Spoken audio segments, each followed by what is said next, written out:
Are we live? I think we're live. We are live. Happy days. All the alerts going through. Very cool. Yes. Okay, here we go. We are cooking. It's Tuesday. We're really cooking? No, I'm not cooking. I do have a bottle of water, so that's sort of food related-ish. Good morning. It's Tuesday the 4th. Is it really the 4th?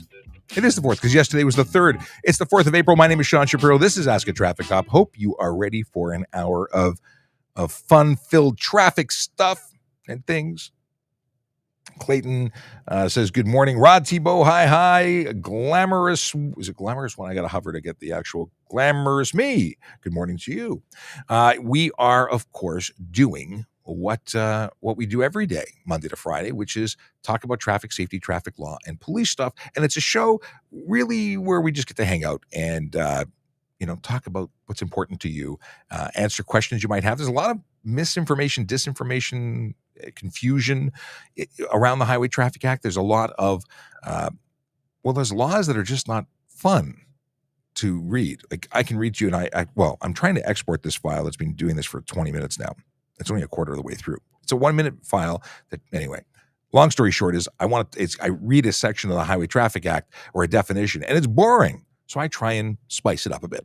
And it's actually a video that Chase it caused to happen because he tagged me in a video on TikTok, and that's why we're doing a response video. Yes, Chase, you made this happen. It's your fault. And Chase says, if we're cooking, can we make buffalo wings, please? Well, now I know what I'm having for dinner. Thanks very much. I do like me some wings. Okay, what do we got here? Kayla Draconis with greetings and salutations. Ryan Pin says, hi. Oh, hi. I didn't see you there. Yeah, I'm often hiding in plain sight, but I am here. Okay, what that's what I want to talk about. I gotta cover the. Did anyone notice that on Twitter the Doge dog is the new icon? Did something happen? What is the deal with the Doge? Isn't it Doge? Is this a Dogecoin reference? I know not. Vision Zero is what I want to get out of the way. It's not that I want to get it out of the way. I should rephrase. I love Vision Zero and all our messaging, but I don't want to forget, and very often I will forget. So let's talk about it quickly, and that is that Vision Zero enforcement team, which is a magical group of people who go out and change driver behavior every single day by issuing tickets. I know people say tax collectors, just taking and treating people horribly by holding them accountable for their choices behind the wheel. I'll never understand why people get upset about this. But anyway, if you don't want tickets, don't break the law, folks. Here we go. Where are they today? 31 Division and 51 Division. That's Black Creek, Humbermead, Glenfield, Downsview, St. Jamestestown, Cabbagetown, Riverdale, Church and Young. Those are neighborhoods where real people live, work, and play and deserve to be safe. So if you don't want to get tickets, don't break the law. And if you're definitely not want to do anything in those neighborhoods, but if those are your neighborhoods, you are special today. Basically, they are directed by big brain people, analysts. They decide where they go, and they go there, and they make a difference. Now, that's not to say they're the only people writing tickets. They are just augmenting the already good work being done by divisional officers every single day to keep their community safe. If your community, and I should also say that those are the hashtags I'm reading of the most popular ones that have come to mind when trying to give examples of what divisional boundaries or the communities inside of the divisional boundaries are. If you are a member of a community in a division and you have not been, made famous or represented in our tweets, please let me know. I'll add you to the hashtag, or maybe I'll switch out one that's been getting a lot of attention. It's not that those are the only communities where these officers are going to spend time today. It's just the ones that I have hashtags for. So if you have a hashtag that's big on your community, let me know because I want to represent everybody. And that's it. That's my story on this. I think. Oh, no, I should also say the following, that they are out there looking for the big four. Yes, the big four driving offenses that drivers choose, voluntarily engage in: speeding, aggressive driving, distracted driving, and impaired driving. Yeah, those happen to also be the number one causes of serious injury and death on our roads. So that's why they're focused on them. People say, recently, because there was an article about license plate covers, and they go, why are there so many license plate covers? There was a Toronto Star article saying that they're illegal. Yes, they are. And they kill fewer people than speeding, aggressive driving, distracted driving, and impaired driving do. So they are lower on the list. They're still important, but we're not going to focus our efforts there and turn a blind eye to the egregious behavior on our roads, and that's why it's lower on the list of things to do. But we do it. It's just not as heavily represented as the important stuff, the more important stuff. It's all important stuff. Okay, what do we got here? Yes, you get credit for this. Chase says, I planned Sean's TikTok and dinner. You get full credit, my friend. Thank you very much. What is this? I host. Okay. Okay. So let's talk about the important thing. If you want to ask questions and take the limelight from Ryan and Chase, who have been sending a bunch, know that you can ask questions on YouTube, Twitch, LinkedIn, Facebook. And I can get directly on screen and put your stuff there. If you are on Twitter, know that JD, our producer, and my colleague and producer is in the background, and he is looking at the chat on TikTok. I am not. So whether you are showing love or the opposite towards me, I'm not seeing it. But if you do, I want to make his life easier. Add a cue to the question that you're asking, because there's a lot of dialogue amongst people in the chat room. So if you add cue to the question, he knows it's a question. He'll be able to cut and paste it, just like this one, which is the following. WZW, or is it WZ Warden, asks the question, I got my G2 last year on April 22nd. Do I have to wait until after the 22nd of this year to do my G? Yes, you need 1 year of driving experience from the time that you get your G2 till you can write your G. That's the story. And there's no accelerated version. So yeah, you can book it now, but you can't be issued it. Now, I don't know, because for the motorcycle course, it's a different story.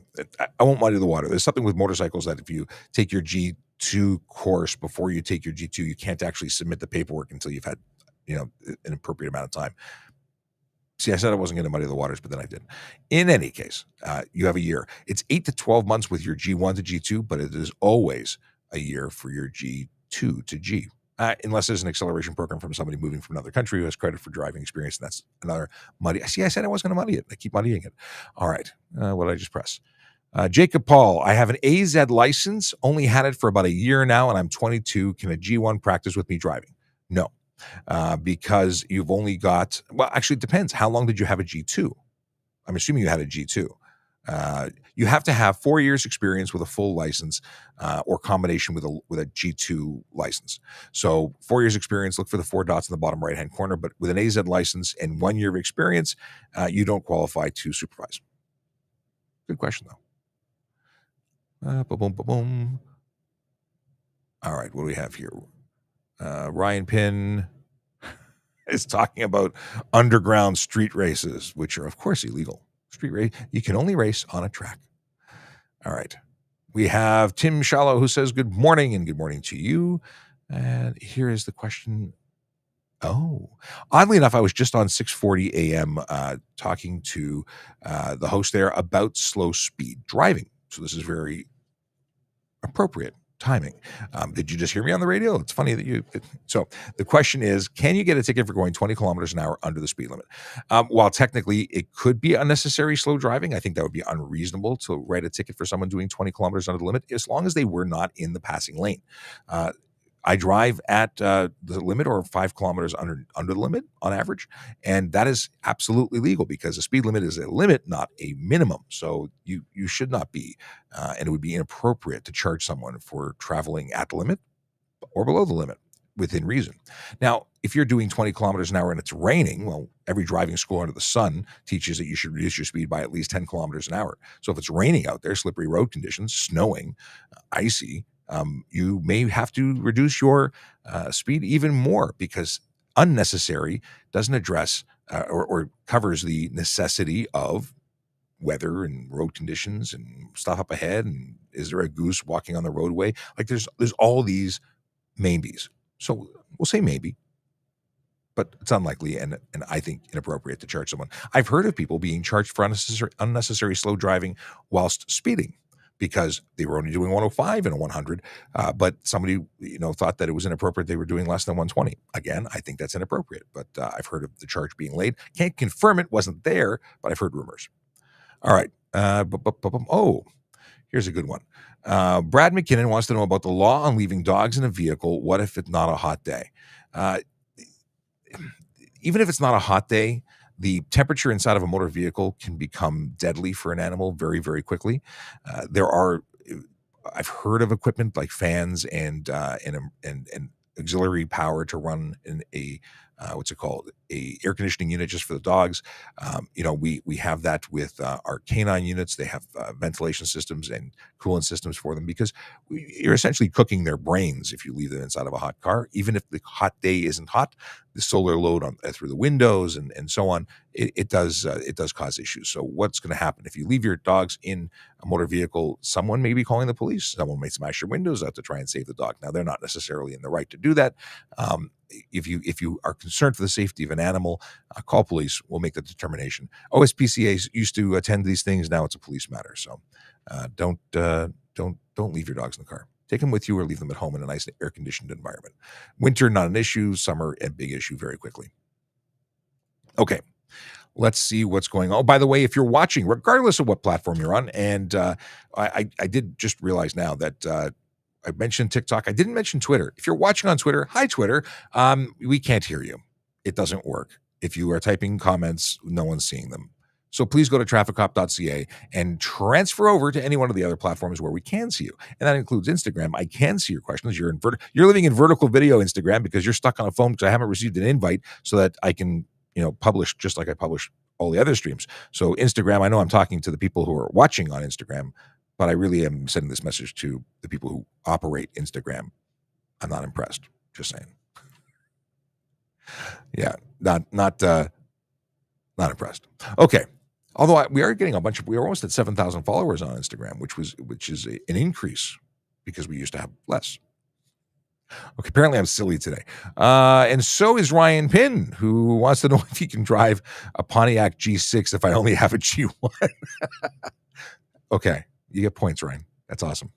All right. What do we have here? And so regardless of what you're watching on, please like, follow, subscribe, share, because we'd love to have more people at the party. It's just about sharing good information with good people, trying to help you out. We are often asked why we're on this platform. Why are we on these platforms? Why are we sharing my face and voice on the interwebs?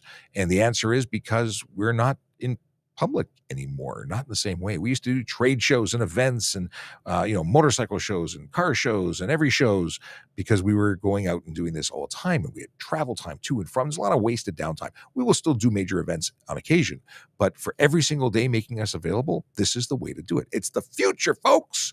It's technology and amazing stuff, and we like being here, but this level of regular connection is awesome, but it is not feasible to be driving all over the city to do it. So we do it online, and it was born out of the needs during pandemic, where we really couldn't go to events because no one was going anywhere. But people still need to know answers to their questions. Important stuff here, and often I will admit that the question was about tinted windows and underglow, but we have graduated to bigger and better things, and this is a fantastic source, if I do say so myself, for up to the minute. Okay, maybe not up to the minute, but very regular updates and information. So we know stuff and we share stuff, and it is really as good a show as is the questions that you provide.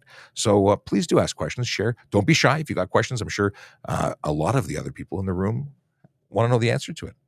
So please share. Okay. So Crypto Seeker says, with these new speed cameras that I just saw on your TikTok, what if I was going 3 to 5 kilometers over the limit?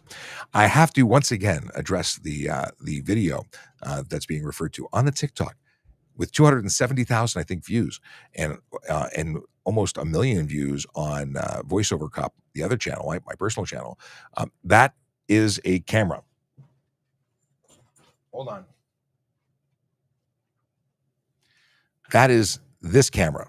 It's a DJI Pocket Osmo. It's a 4K stabilized camera that is great for filming TikToks and all sorts of fantastic stuff, but it's not a speed enforcement camera. That was an April Fool's joke. It's an April Fool's joke that is 3 years in the making. I just keep replaying the video on April Fool's. And it is a way to engage everyone and talk about speeding, because that's a problem on our roads. People go too fast and seem to think it's okay. It's not okay. It's against the law. Is there a 3 to 5 kilometer, leeway on this? Well, considering it doesn't measure speed at all, it doesn't measure speed at all. But should you be speeding at all? No, you shouldn't. And it shouldn't be a concern if they had cameras recording your speed, because you're not breaking the law, right? Because everyone's a law-abiding citizen who wants safer roads for all road users. I think we should have speed cameras on every road. I know it's not a popular opinion, but how else do we get people to slow down? There has to be accountability, and police cannot be on every road at every time. So what we do is we go there, we pull someone over, everyone slows down for 5 minutes, pull someone else over, and it's once in a while. But wouldn't it be easier if just everyone slowed down? Just saying. Okay. Hey, here's a question about tint. I just said we don't do tint, or we haven't had tint recently, and here's the tint question. I like your username, LMAO. What is the legal tint for the 2 front windows? And I'm glad you said 2 front windows, because the third front window, being the windshield, cannot have any tint in Ontario. There may only be one province in Canada that allows front tint, and I don't even know why they do it. But we are certainly a tint-free zone on the front window. The windows to the left and right of the driver can have up to 30% light blockage and still be certified as safe for the road. More than 30% light blockage, or less than 70% of the light getting through the windows, is an unsafe motor vehicle, and you can lose your license plates. But let's talk about another charge, because that covers certification and unsafe vehicle. It does not cover the fact that you cannot, for any reason, obscure the interior of your motor vehicle. So if I can't see in, if I can't identify the driver, if I cannot figure out if you're wearing your seatbelt or not, if I can't even tell there's somebody in there, I obviously can't see if you're wearing your seatbelt using your phone or other issues. So that is obscuring the interior, and there is a Highway Traffic Act offense for that. Equally, if you can't see out because of that obstruction, there's an additional charge for obscuring the driver's view from the side windows or the front window. So there's no specific limit on that. It's going to be based on the officer's observations. Try and speak it quickly, and I start mushing words together and making new words. I do it all the time. But I hope that helps. If you have questions, please feel free. I do have a great video that I've not ready to publish, but it's talking about tint. And it's basically just sharing somebody else's content. They had taken multiple tint strips, and multiple tint strips, and the 70% tint is almost clear. People don't realize how easy it is to have illegal tint. So don't tint illegally, because I think you're going to see more enforcement there. And if you have tinted covers or clear covers or any covers or frames on license plates, please remove them, because you're probably going to get a ticket in the near future for having that on your vehicle, because there's more enforcement about that, since there's more automated enforcement going on, because there is automated enforcement, just not with the camera I showed you on the highway. Okay. Great question. I love this question, and it's something that I didn't know until I was a police officer, oddly enough. Double right turn lane, turn on red from the second lane, and I believed that it was a no. However, it's a yes. You are legally permitted to make a right turn on a double right turn lane on a red, as long as it is, 1, safe to do so, and 2, that you enter into the correct lane. So yeah. Let's see here. I love the question that just popped in. I'm going to get to you in a second. It's a question about what is entrapment. And I love this, because it appears that nobody understands what entrapment is. So I am totally going to talk about it. Is inside of a car private property in Ontario? Mehi wants to know. I think I'm pronouncing your name right.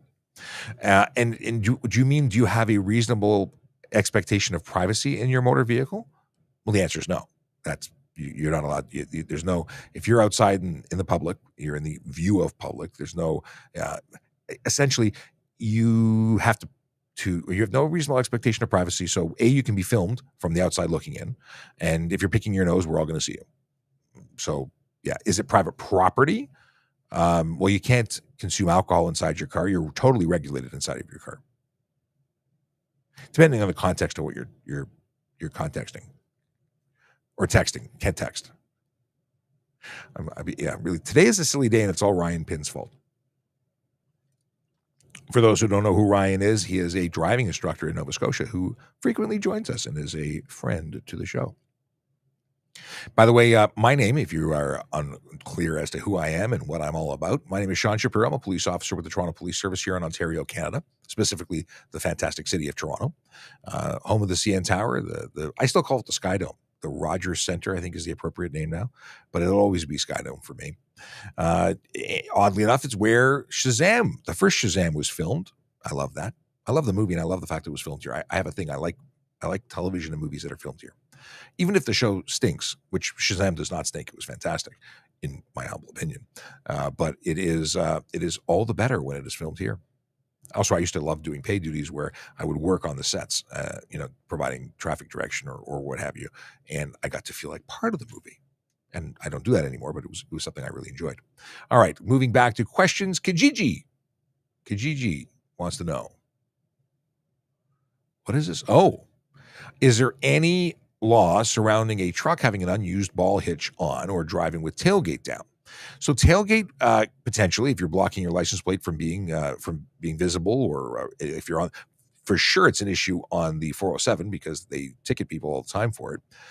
You cannot block your license plate, but it could be visible on regular roads. And so, if it's not on a toll road, I'll say that it's legit.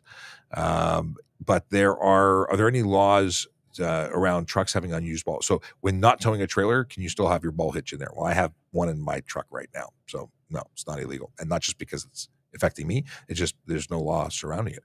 Your shins will hurt you or will hate you after you hurt them by walking into them, because I've done that twice now, recently, because I forgot that I left it in. But I'm actively in the process of moving some stuff around, so I'm using it. It does not require a trailer hitch to be affixed in order to be there. Some people leave it in there because they believe that it protects them, but also Sergeant Campbell has brought up also that it may actually hurt you in terms of, if in the event of a collision, it might send force to your frame that would normally be absorbed by your bumper, and thus possibly cause more damage than not having it installed. But maybe Master Technician, if he's in the chat, might have an opinion on that. I don't know. It's something we've talked about, but I don't have a definitive answer because I am not an engineer or a mechanic or a designer of cars. So I only know what I know. I don't know what I don't know. And I know what I don't know. I know most of what I don't know. Anyway, that's a circular conversation for later. So what is... No, we're not. Are we at that one yet? No, we're not on that one yet. We're on this one. Freestanding okay, this is interesting. I think somebody asked this yesterday and I didn't get around to it. Freestanding basketball net left on road near curb, can homeowner be charged? I don't know what to be charged for, but I imagine it's illegal. That would be a bylaw offense, I'm assuming, and I don't have bylaws searchable easily, and I don't enforce those, so I've never had to look, but I would guesstimate that would not be a legal thing to do, because it's not a vehicle to be parked on the road. Yeah, I don't know. But you know who would know? Someone who's not here. But when they get here, we're going to ask them. So I'm going to flag this for follow-up, and we're going to come back to it. That's not that I flagged the wrong one. So many things coming in, and they scroll on my screen. Okay. Now I'm flagging it for follow-up. There we go. Nicole Jeff. Are you able to drive in Ontario if you have an unrestricted license in another foreign country? So this is a little complicated in terms of the answer. If you have a foreign license and you are not a resident of Ontario, you're just visiting, well, then yes, you can come in a foreign license and drive here as a visitor. Once you become a resident, however, you are a resident and you have 60 days to apply for a local license, meaning your foreign license is no longer accepted or valid here for us. So as a resident, 60 days, and then we no longer accept your license from another country. If you have a license that is qualifying for a transfer or a trade, then you should do that, within the 60 days. But some countries and jurisdictions don't get credit. If that's the case, you may have to get a G1. You may have an accelerated G1, G2, G process. You might start off at it. Like, there's so many different scenarios, or you might get a straight trade. But if you are required to get a G1, you are then a G1. And you, immediately upon applying and being issued that G1, you cease to have any ability to drive on your foreign license at all, even if it was on day one of your arrival. So things to know. What else can I tell you about that? You have 30 days to plate a vehicle here if you move here and have your vehicle with you. I don't know why it's 30 days and 60 days, why that would just make it the same, but whatever. Just saying. Okay, moving on. What is an example of entrapment? Well, this is one that I can give you some examples, not because they're things we've done, but things because they make movies about this stuff. Entrapment is when I basically here's a fictitious scenario. I go up to you as an undercover police officer and I say, "Hey, want to be a drug dealer?" And you say, "Not really." I say, "Well, listen, I got this great deal on drugs. Why don't you become a drug dealer and you can work for me?" And then I hand you the drugs and you go sell them to somebody, and that's another police officer. And I've just created a situation where you are being caught for something you wouldn't have done otherwise. You were it was I created the trap and then caught you in it. But it was created in a situation of speeding, which most people think a speed trap is entrapment or a speed camera is entrapment. We didn't make you speed. That would be if I forced you to speed. If I told you to race me and then charged you for racing, that would be entrapment. If I said, "Hey, let's race," and then I literally race you and as a result charge you for racing, that would be ridiculous. That would be entrapment. At least in the scenarios that I can provide. What's the what's the definition? Can I pull something up on this computer? Let me see here. I want to read a dictionary definition of entrapment to you because I was playing with examples. But here, entrapment definition. A lot of people type it entrapment. That is incorrect. So here, okay. The action of tricking someone into committing a crime in order to secure their prosecution. Yeah, tricking them. I like that. Not that I like tricking people, but I like the definition. And it's a good one. I'm forcing quitting of this app that's been working for like 30 minutes and not functioning. Okay, moving on. I want to publish a video. It's a good video. But the video gods are not cooperating. Yes, I know it. Quit because of a problem. Relaunch. All right. Question. What are the restrictions once you get an M1? For anyone who doesn't know, an M1 is a motorcycle license, a learner's permit. Now, the deal is this. Once you get a learner's permit, you are able to ride a motorcycle by yourself because you cannot take passengers, thus by yourself, from 30 minutes before sunup to 30 minutes after sundown. You cannot be on any 400 series highway or highway that has a speed limit over 80 kilometers an hour, except there are a couple of examples or exemptions based on roads that are listed in the handbook in HTA, because there's no other way to get to where you're going. You must, of course, have a zero blood alcohol content and zero drugs in your system. And I think I've covered it. I don't think there's anything else there. Yeah. If I've missed one and someone has caught it, please let me know. But I think I've caught them all. And good luck on your M1 if you haven't already written it. Motorcycling is my favorite thing to do, and I miss it because I haven't done it a number of years since my crash. So be careful and I would strongly suggest taking a professional riding course. Let's see here. Do you need a college diploma to join or to become a police officer? Well, I'm just ad-libbing here and taking the gist of it. But here is the greatest place for all information related to applying to the Toronto Police, and that is the magical and mystical, and I'm just buying time so I can pull this up, home on the web for Toronto Police Toronto Police employment, which is where you can find listings to all of the jobs that are available. There's the police constable, special constable, parking enforcement officer, communication operator, and then there are civilian roles which come up and change all the time. So let's have a look at the update because there's more than there were last time we looked. Youth and Policing Initiative. This is a cool program for students. You get paid to be to work at the Toronto Police Service for the summer. Job opportunities. It is a program that requires you to live in specific neighborhoods because it's a cool program for cool people. Benefits administrator is another position currently open. Payroll coordinator, help desk analyst, or communications operator. Help desk analyst. I think this is a temporary, 6-month contract. I looked at that one. $40.33 an hour. Maybe you need a job. Maybe this is a job you would qualify for. You should check it out. Go online, tps.ca/careers. And of course, I showed you the civilian ones because although we are always looking for police officers and parking enforcement officers and special constables, the stuff that is obvious and synonymous with Toronto Police, the stuff that isn't synonymous or isn't so obvious is that we have all sorts of positions available, and we're looking for good people to do those jobs. So if you're a good person, you should seriously consider applying to be a member of the best place to work, period. Yeah. Okay. Oh, and the simple answer, and what, oh, you see, I went off track. Let's go back here for a second.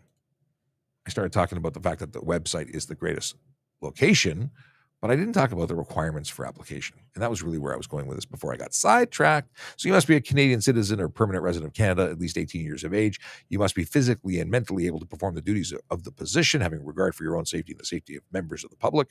And then here it is. Completed at least 4 years of secondary school education or its equivalent, OSSD.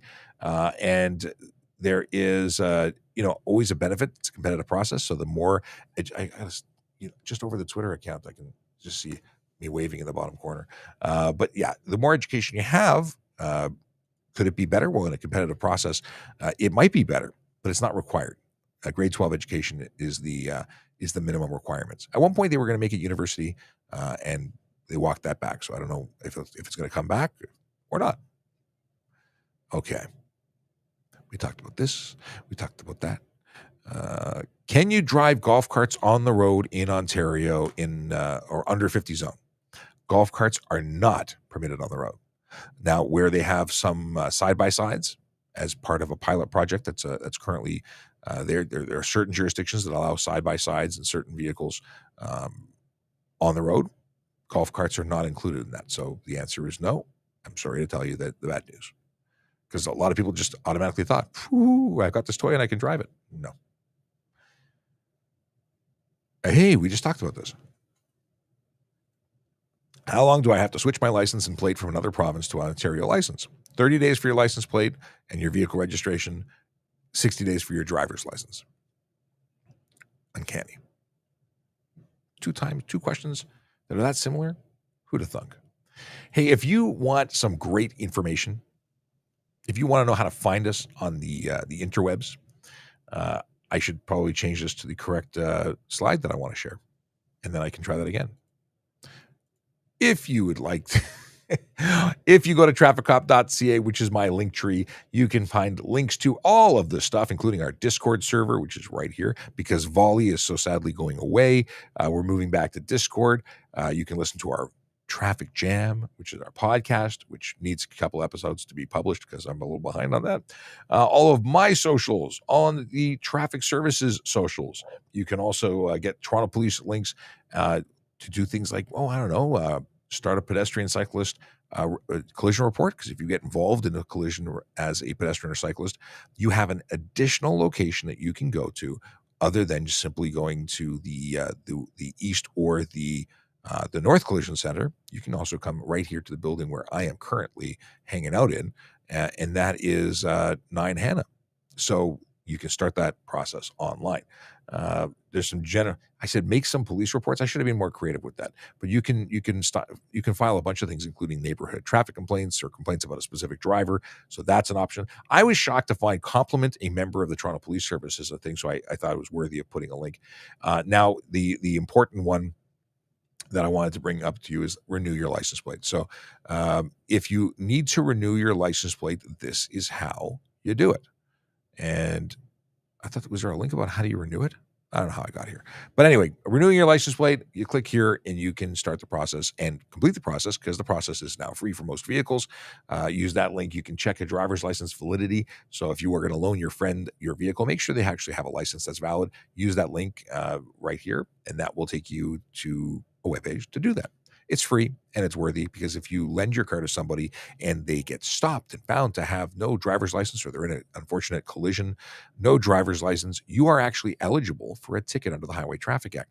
Also, you give that vehicle, although it may be insured, to your friend and it's their fault, you're not insured.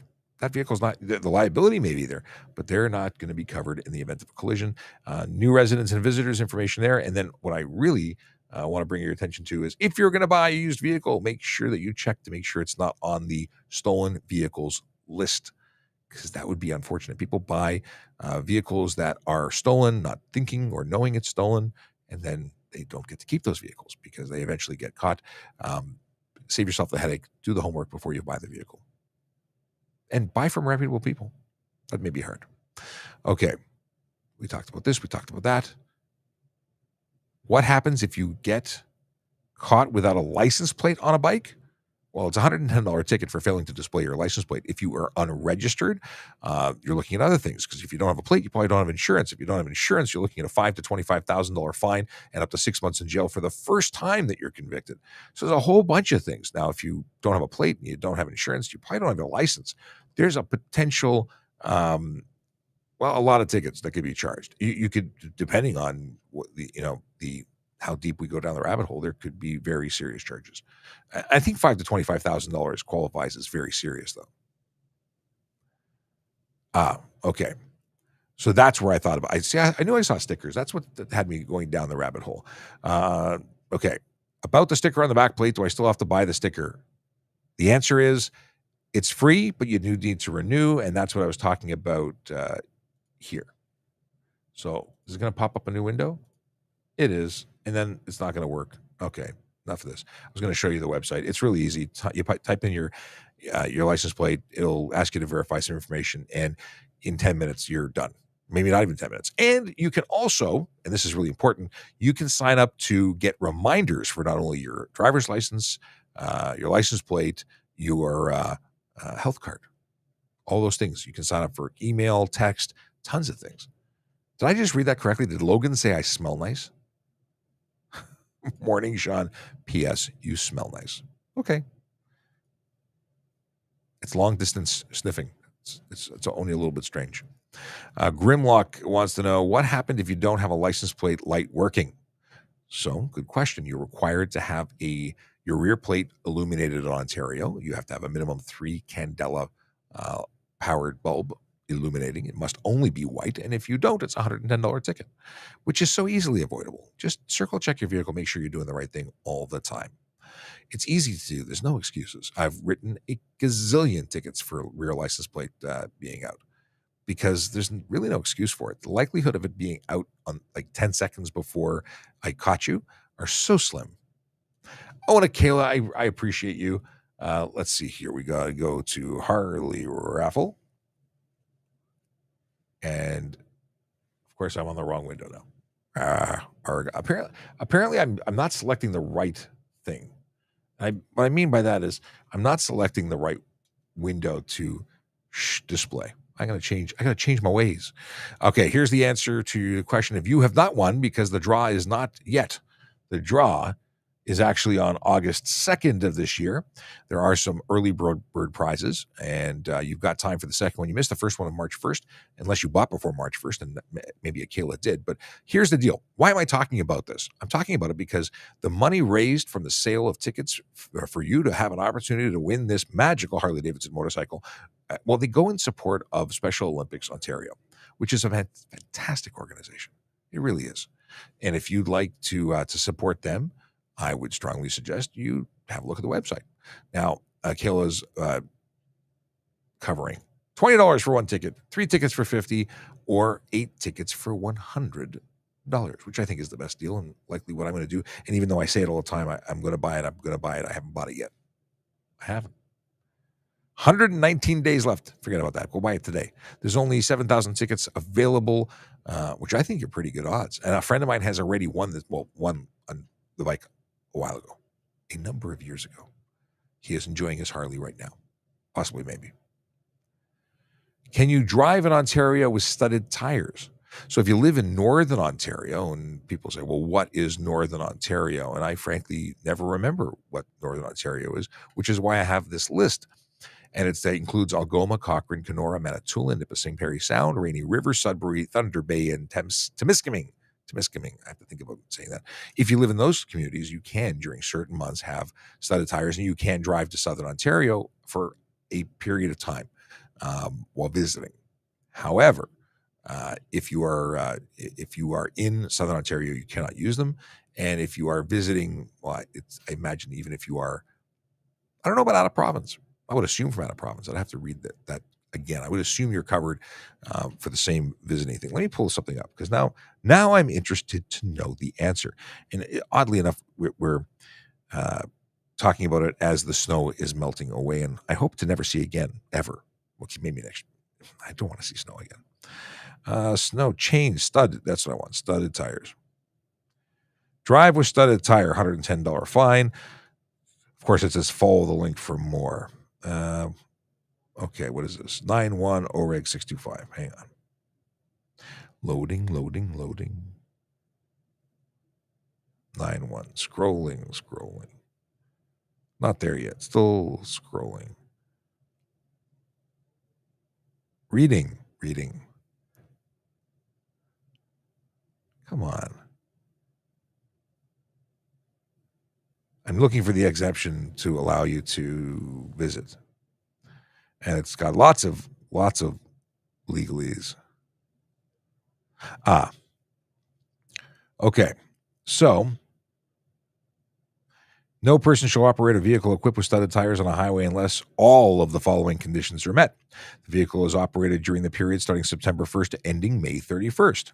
The permit holder of the vehicle is a resident of Northern Ontario, a corporation with a business. I can't say all. Oh, I see. These are the subs. Okay, so it's one of these. A municipal corporation with authorization, road authority, blah, blah, blah. Okay, so here is the part that deals with visitors. Not a resident of Ontario, and the vehicle is in Ontario for no longer than 30 days. That's the answer. I didn't realize I still had the Harley-Davidson business up on screen. Okay.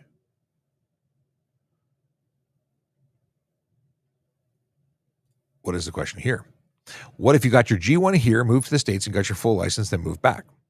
If you have a full license, you have a full license, and you would get credit for your full license.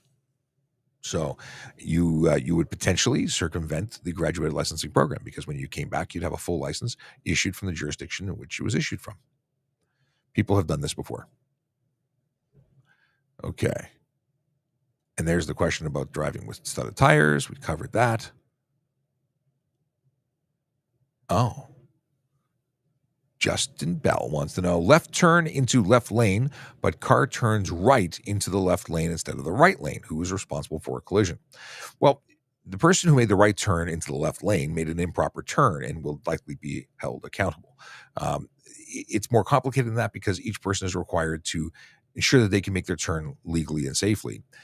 It appears based on your scenario that the person who made the left turn did the right thing, but it can get more nuanced than that because what if the person making the improper turn was in front of them? And there's so much more to it. So generally speaking, you did the right thing.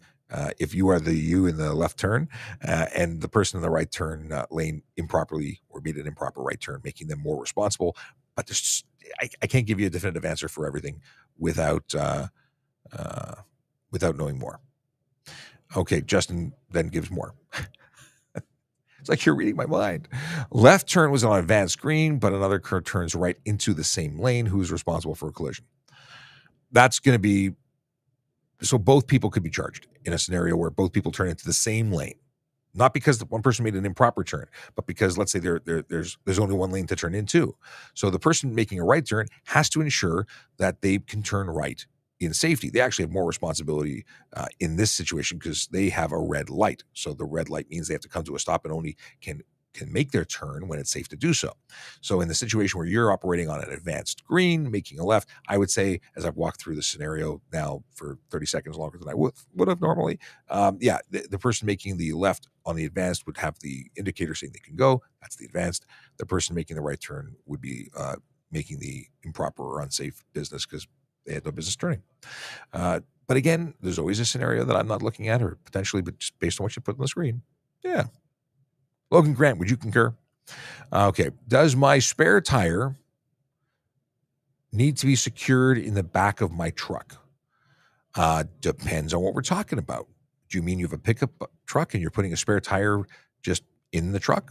Well, anything in the bed of your pickup truck would have to be secured. Otherwise, it's an insecure load. Even if it wouldn't fall out through normal driving, in the event of a collision, that spare tire could become a projectile. Do you mean inside the vehicle, like you have a closed SUV and you have stuff that's could become a projectile within your vehicle? You can be charged there too. Like I've seen people charged for having too much stuff inside of their vehicle. Like they've had packed to the ceiling and that stuff was insecure and became an issue with safety, where the driver would be impaled or injured as a result of a collision. So there's a potential for, yes, you do need to secure basically everything to your vehicle, even your people. You call them seatbelts. How long is it? What is this? How long does it take to clear a warning on a driver's license?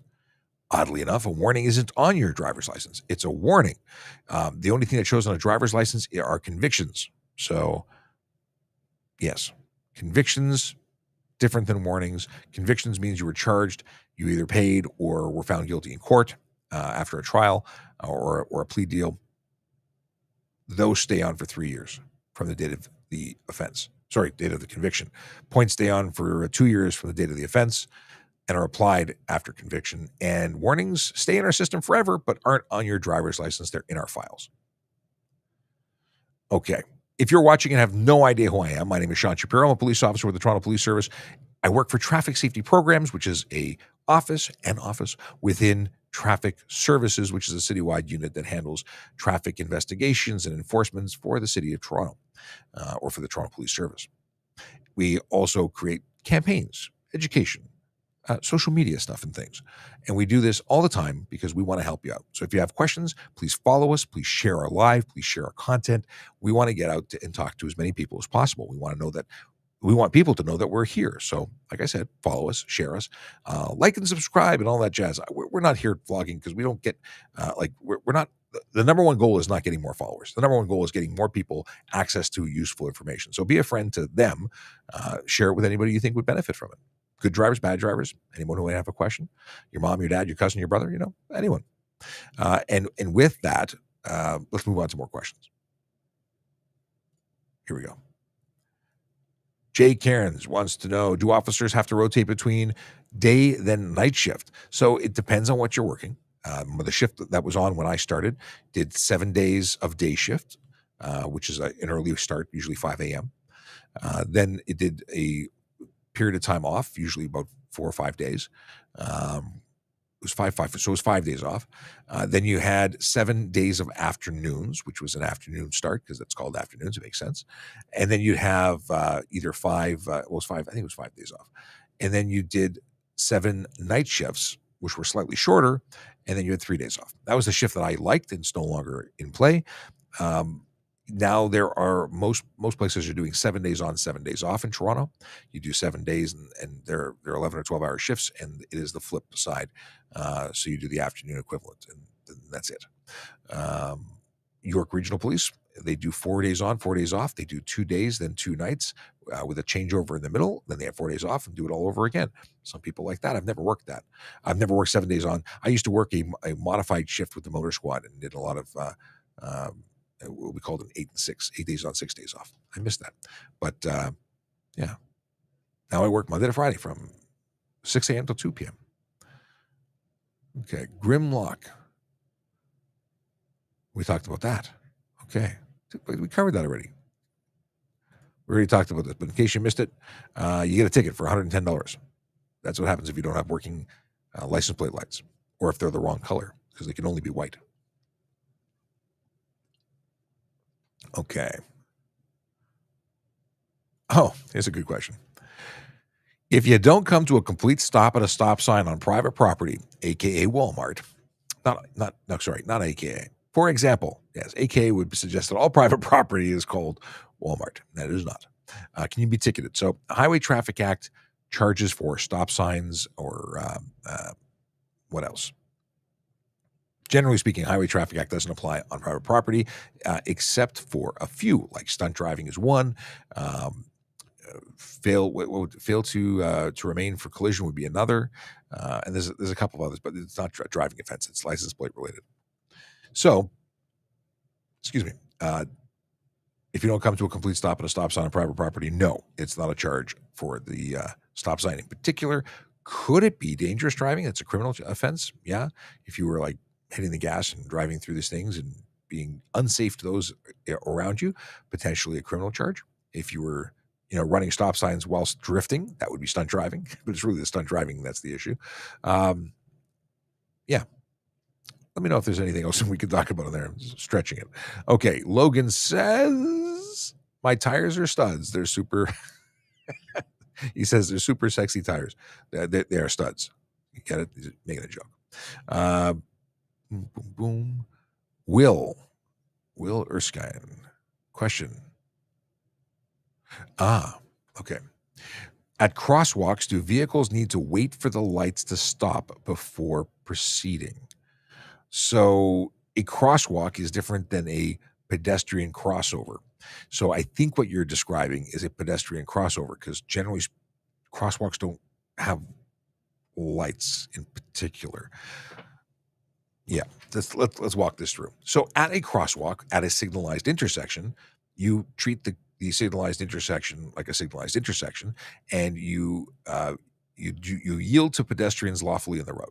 So if they're approaching your side of the road, or they're just off the crosswalk, and you wait, you don't interfere, you yield, you wait for them to pass, and then you can go.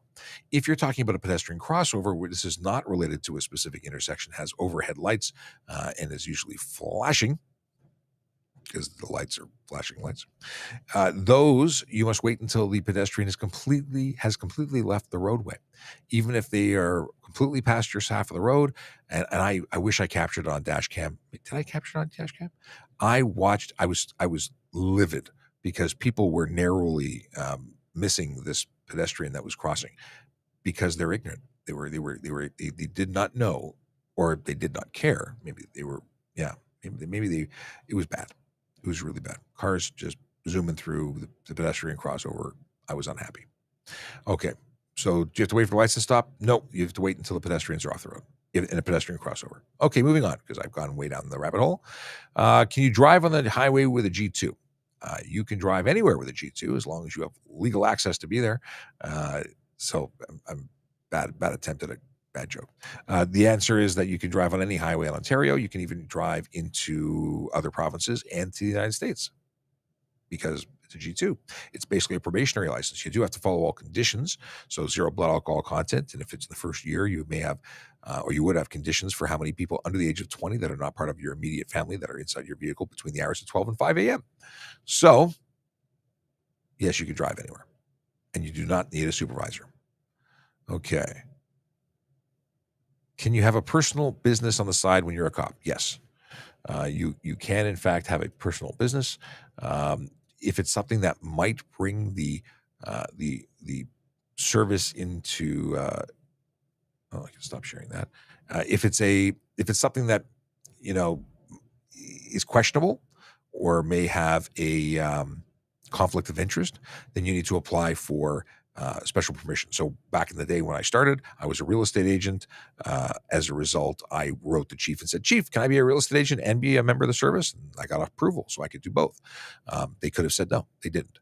Now it's changed, and generally speaking, you can. But again, if you have questions, you would apply.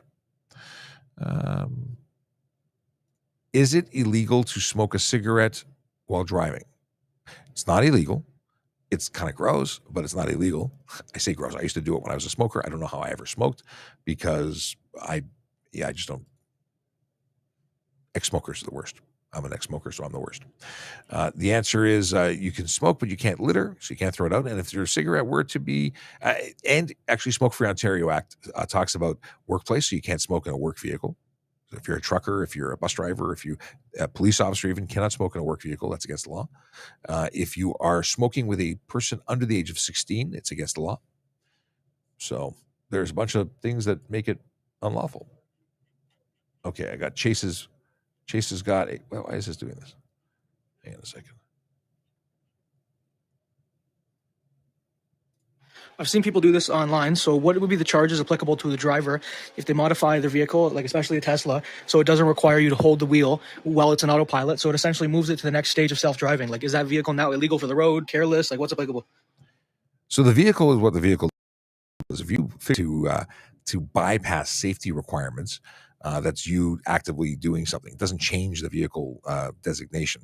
It's you, the driver, who's responsible. So we're talking about automation or autonomous vehicles, and the settings that make you touch the steering wheel every once in a while to show that you're there. So if you disable that, there's no particular charge for it that I'm aware of. Maybe that'll change in the future, or maybe it's there and I don't know it. But if you are doing something you shouldn't be doing. If you're texting, sleeping, not focused on the road, cause a collision, you're still responsible as the driver. That vehicle is not a level 4 or 5 vehicle where the insurance requirements change and you're not responsible for being the operator.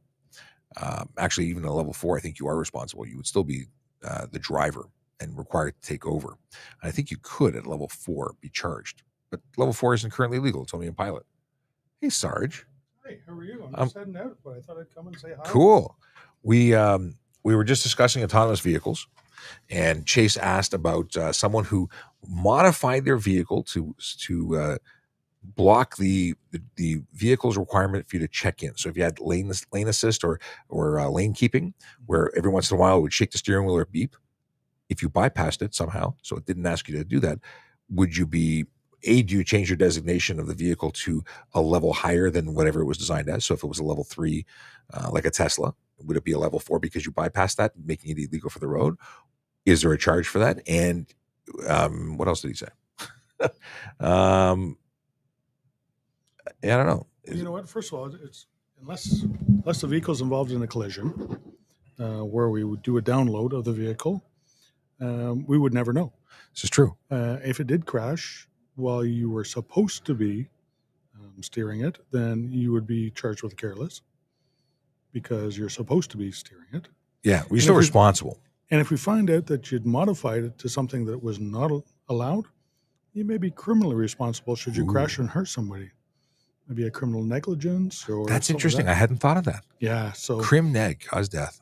Or bodily harm or injury, or anything. So you know what? Unless you got into a collision, we probably would never know though. This is true. But at that point, if you did, bad things happening. Yeah.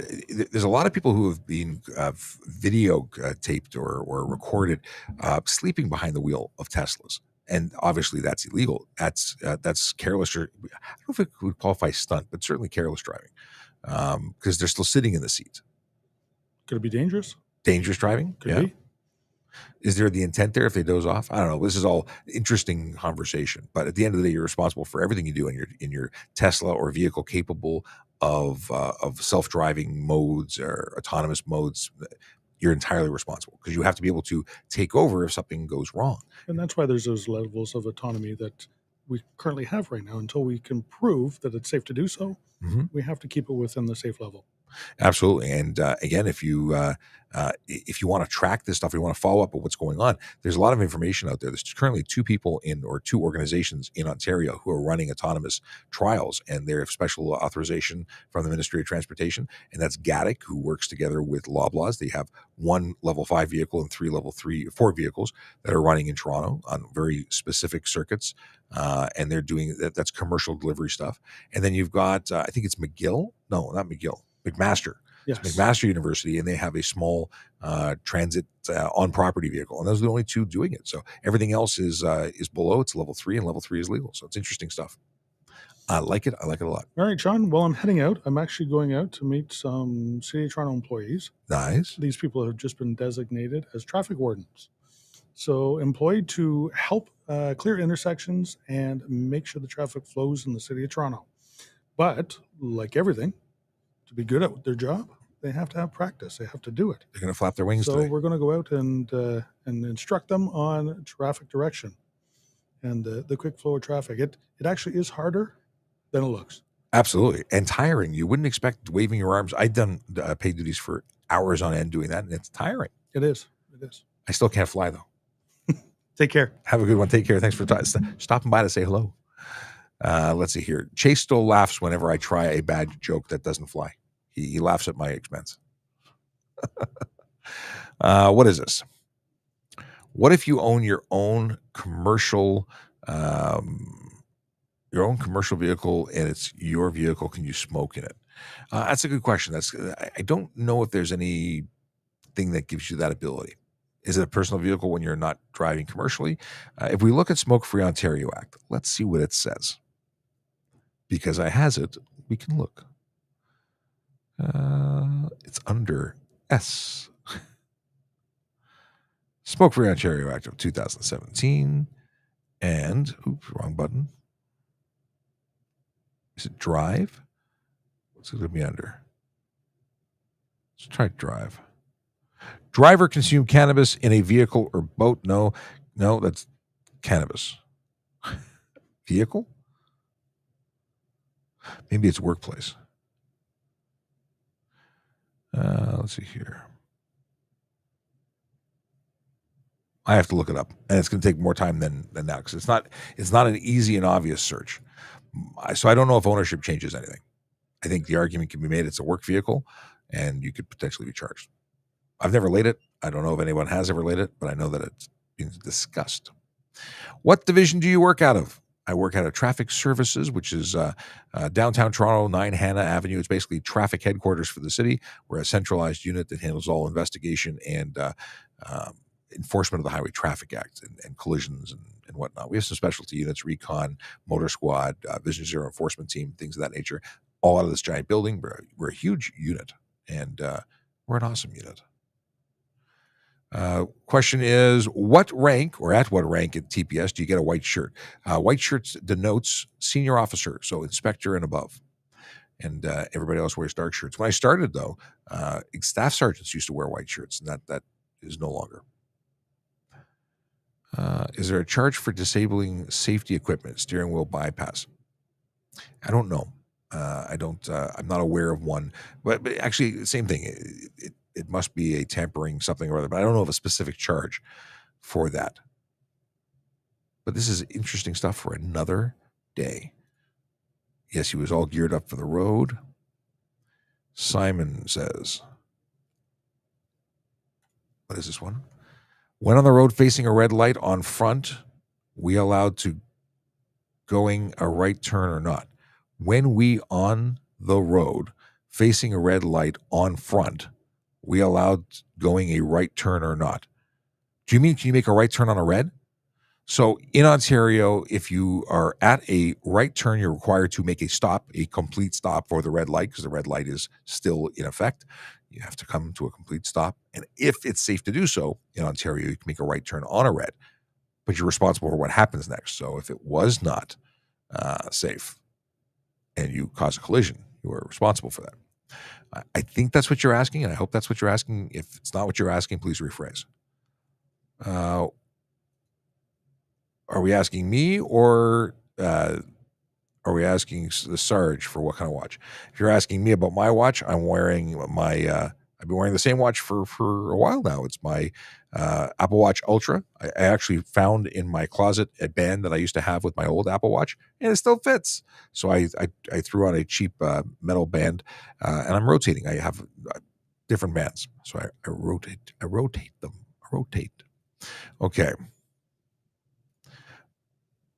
Okay, Girl of the Year says, my driver's license was suspended for medical issues. Is my pleasure craft operator card still valid? Your suspension, if it's a medical suspension for your driver's license, I'm going to say, hang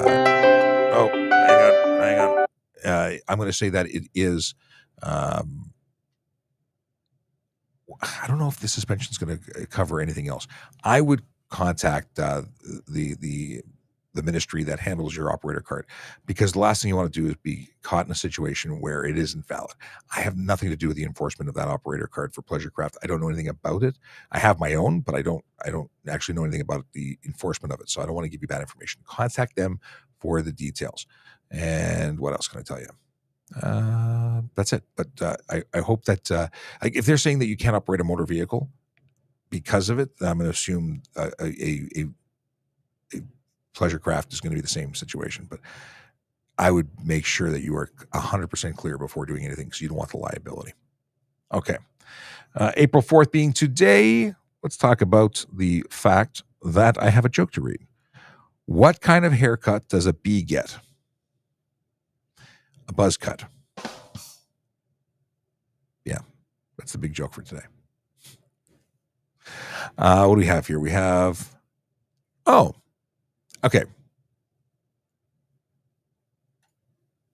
If you get an impaired operation in a vessel, would that impact your driver's license? I believe it's the same suspension that's going to be for all. I don't think it's vessel, period. The charges for vessel. So yeah, I think your suspension is going to cover everything. But again, I'm not a boat person, so I don't know for certain. I just believe that it is. So we'll have to get that from folks in the know. Maybe we'll talk about that tomorrow again. Last question. Can Ministry of Transportation pull over anyone or just commercial trucks? They have the authority to pull over anyone, any vehicle on the road. Historically, they didn't because they were directed not to, but that didn't change their authorities, and they can stop and check anybody, and they do. And we work on joint projects with them when we do Project Erase and the street racing stuff. They're out there with us, stopping all the same vehicles we are. They're absolutely they absolutely have the authority to do that. Yes. Basketball thing. I really want to circle back and get that basketball thing. Okay. Today is done. Done today is, and it was fun. I will be back tomorrow at 10 o'clock to do it all over again. I got to check with the producers. We might be on the radio tomorrow at 9:30. So have a look on our socials. Go to trafficcop.ca so you can follow us on Twitter, on all our stuff. And Twitter is probably the best place. VoiceOver Cop for me. I've been very active there lately. Ever since Elon bought it back, I subscribed to a blue dot, and I can type way more. I got frustrated originally by only being able to type a little bit. Now I can type more, so now I'm on the platform. It's kind of weird. Yeah, some angry people out there. A lot of angry Twitter people. Anyway, it's interesting every single day. Thanks for joining us. Tomorrow, we'll see you tomorrow. Stay safe.